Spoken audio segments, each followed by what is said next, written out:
بسم اللہ الرحمن الرحیم۔ آج ایک نماز کا تذکرہ ہے اور اس نماز کے پڑھنے کی برکت سے خدا موت کو آسان کر دیتا ہو، خدا توبہ قبول کر لیتا ہو، خدا کی بارگاہ میں عمل مقبول ہو جاتے ہوں، خدا مجھے مغفرت کے تحفے عطا کر دیتا ہو۔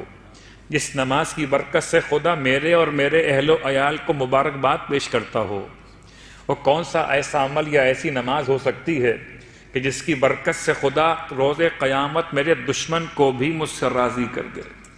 وہ کون سی ایسی نماز اور دعا ممکن ہو سکتی ہے جس کی برکت سے خدا میرے لیے دنیا اور آخرت کی روزی میں کشادگی پیدا کر دنیا اور آخرت کی روزی میں کشادگی پیدا کر دے؟ وہ کون سی نماز یا دعا ہو سکتی ہے جس کی برکت سے خدا میرے والدین کو بھی بخش دے اور ذریت کو بھی بخش دے؟ وہ کون سی ایسی دعا ہو سکتی ہے کہ خدا میرے لیے آسانیاں پیدا کر دے، کوئی مشکل نہ ہو؟ وہ کون سی دعا ہو سکتی ہے جو میری موت کو آسان کر دے، روح نکلے مگر سختی قبض روح نہ ہو یا سختی حالت نزا نہ ہو؟ وہ کون سی ایسی دعا یا نماز ہو سکتی ہے جس کی برکت سے فرشتہ موت کے ساتھ خود جبرائیل میرے سرہانے آ جائیں؟ تو کوئی ایسی دعا یا نماز ہے یا نہیں ہے؟ یا صرف میں نے خواب و خیال کی باتیں آپ تک پہنچائی ہیں؟ یہ صرف تمنائیں نہیں ہیں، یہ آرزویں نہیں ہیں، بلکہ یہ انعامات ہیں سرکار ختمی کے مرتبہ صلی اللہ علیہ وآلہ وسلم۔ میں نے طریقہ بدل دیا، ثواب پہلے بیان کیا ہے اور نماز کو بعد میں بیان کر رہا ہوں کہ بڑا فرق پڑ جاتا ہے۔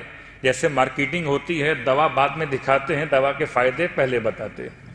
لوگ مجھ سے پوچھتے ہیں مولانا اس کے پڑھنے کا ثواب کیا؟ ثواب پہلے سن لیجئے، نماز بعد میں سنیے۔ اب آپ کے ذہن متوجہ ہو گئے۔ قسم بخدا اگر اتنی 10 چیزوں کے لیے، 10 باتوں کے لیے جو بیان کی گئی ابھی تک، ان باتوں کے لیے میں آپ سے کہوں کہ آپ نے ایک پورا قرآن پڑھنا ہوگا، آپ تیار ہو جائیں گے۔ مولانا بتائیے پڑھنا کیسے؟ الٹا پڑھنا کہ سیدھا پڑھنا؟ اب تو ایسے بھی اعمال آ گئے ہیں، وہ میں کیا باتیں بیان کروں۔ یہ عملیات کی کچھ بحث ہوتی ہیں کہ انسان کو کیسے پڑھنا ہے، مبین سے شروع کرنا ہے، مبین پہ ختم کرنا ہے الی آخر۔ تو اگر میں آپ سے کہوں کہ ان 10 باتوں کے لیے آپ کو 10 درہم خرچ کرنے پڑیں گے تو آپ کہیں مولانا بسم اللہ 10 تو بہت کم ہے، ہم 20 بھی خرچ کر دیں گے۔ تو وہ کون سی نماز ہے جس میں درہم خرچ نہیں ہوں گے؟ البتہ ولایت شرط ہے۔ اللہ کے رسول اپنے حجرہ مطہرہ سے باہر تشریف فرما ہوئے ہیں اور آپ نے اپنے اصحاب کے درمیان ایک اناؤنسمنٹ کیا ہے کہ آپ میں سے کوئی ہے جو اپنے لیے رب سے توبہ کی درخواست کرنا چاہتا ہو۔ اب تک جو میں نے بیان کیا یہ تمام فائدے نماز توبہ کے ہیں۔ صلوات پڑھیں محمد والے محمد۔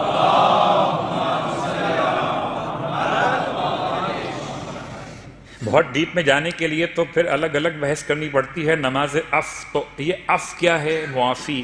نماز استغفار الگ نماز ہے، وہ کیا ہے؟ یہ نماز توبہ ہے۔ توبہ اور ہے، استغفار اور ہے، عفو اور ہے۔ البتہ اردو زبان کی کوتاہی الفاظ کا مسئلہ ہے، اس کے دامن میں الفاظ نہیں ہیں، اس لیے اردو زبان میں تینوں کو کہتے ہیں کہ توبہ کی نماز۔ استغفار بھی توبہ، توبہ بھی توبہ اور عفو بھی توبہ۔ حالانکہ عفو وہ نماز ہے کہ اگر انسان کو عبادت خدا میں ذائقہ کم محسوس ہو، عبادت میں سستی پیدا ہونے لگے تو اسے وہ نماز پڑھنی چاہیے۔ نماز استغفار وہ نماز ہے جو خدا سے مغفرت طلب کرنے کا پہلا عنوان ہے۔ جب مغفرت طلب کی اور مغفرت آپ کو مل گئی، اب پھر آپ کے لیے توبہ کی منزل ہے۔ پہلے مغفرت ہے اور بعد میں توبہ ہے۔ مغفرت دور سے بھی ہو سکتی ہے توبہ مگر خدا سے قریب آ کر ہی ملتی ہے۔ اسی لیے آپ ترتیب دیکھتے ہیں، استغفر اللہ ربی من کل ذنب وَأَتُوبُ إِلَيْهِ، اتوب الیہ بعد میں ہے، استغفر اللہ ربی پہلے ہے، استغفار پہلے ہے، توبہ بعد میں ہے۔ استغفار میں ندامت ہے، استغفار میں آئندہ نہ کرنے کا ارادہ ہے، استغفار میں انسان کے لیے جو کر دیا اس پہ شرمندگی، اور پھر استغفار کے بعد پھر وہ توبہ کی کیفیت۔ توبہ کی 3 قسمیں ہیں، ایک توبہ اوپر سے نیچے آتی ہے، ایک توبہ نیچے سے اوپر جاتی ہے، اور ایک توبہ پھر اوپر سے نیچے آتی ہے۔ خدا توفیق توبہ عطا کرتا ہے، یہ پہلا نزول ہے۔ پھر انسان توبہ کرتا ہے، یہ دوسرا صعود ہے، پھر خدا توبہ قبول کرتا ہے، یہ پھر تیسرا نزول۔ صلوات پڑھیں محمد علیہ وسلم۔ تو توبہ یک طرفہ مسئلہ نہیں ہے، ہو سکتا ہے استغفار یک طرفہ مسئلہ ہو، استغفر اللہ ربی واتوب الیہ، لیکن یہ غیر معصومین کی بات ہو رہی ہے، معصومین کی بارگاہ مقدس کی بات نہیں ہو رہی۔ معصومین کا استغفار کرنا کس معنی میں وہ الگ موضوع ہے، میں اپنی اور آپ کی بات کر رہا۔ استغفار کے بعد توبہ، نماز توبہ۔ اللہ کے رسول فرماتے ہیں تم میں سے کون ہے جو خدا سے توبہ کرنا چاہتا ہو؟ تو بھلا کون سا ایسا شخص ہے جو کہے گا میں خدا سے توبہ نہیں کرنا چاہتا؟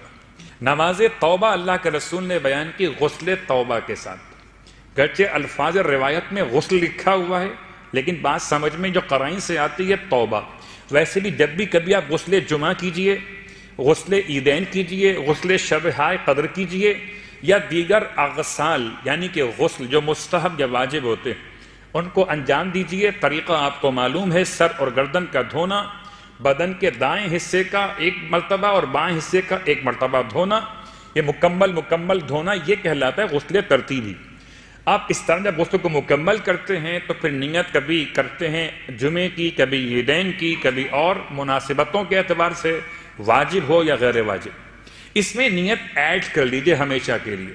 جب بھی کوئی غسل کریں، غسل مستحب ہو یا غسل واجب ہو، اس میں نیت ایڈ کر لیجئے اپنے اس آج کی مجلس کے بعد سے، اگر نہیں کی اب تک، کہ میں غسل توبہ، غسل جمعہ، غسل توبہ، غسل جنابت، غسل توبہ، غسل شب قدر، غسل توبہ، غسل منت و نظر، غسل توبہ، غسل احرام مثلا الاخر قربتاً الی اللہ۔ اپنے ہر غسل کے ساتھ ایک نیت کو ایڈ کر لیجئے۔ فقہی اعتبار سے کوئی اس میں مسئلہ نہیں ہے، آپ ایسا کرنے پر قادر ہیں، یعنی شرعاً آپ کو اس کی اجازت ہے کہ آپ واجب یا مستحب غسل کے ساتھ ایک نیت کو اور ایڈ کر سکتے ہیں۔ تو سرکار ختم یہ مرتبہ صلی اللہ علیہ وآلہ وسلم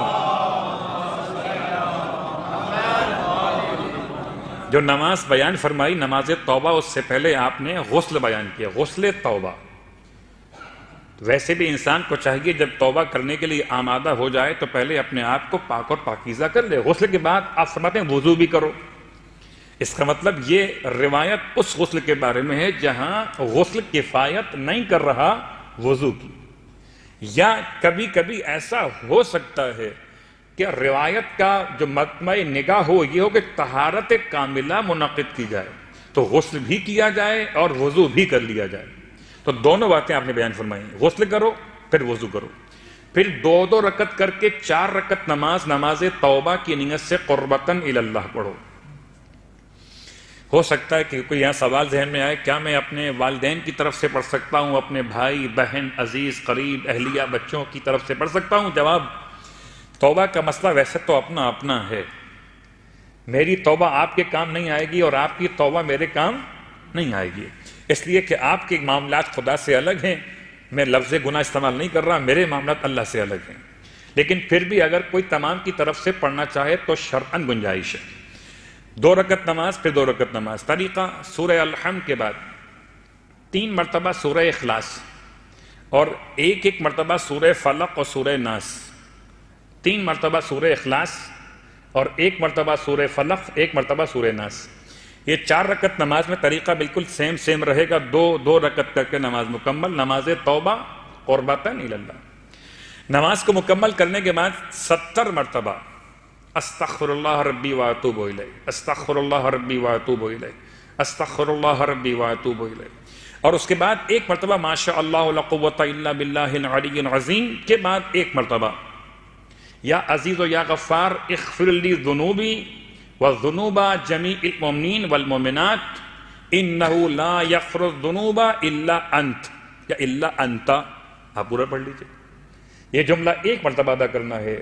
یہ نماز کے تمام فائدے اللہ کے رسول نے ارشاد فرمائے۔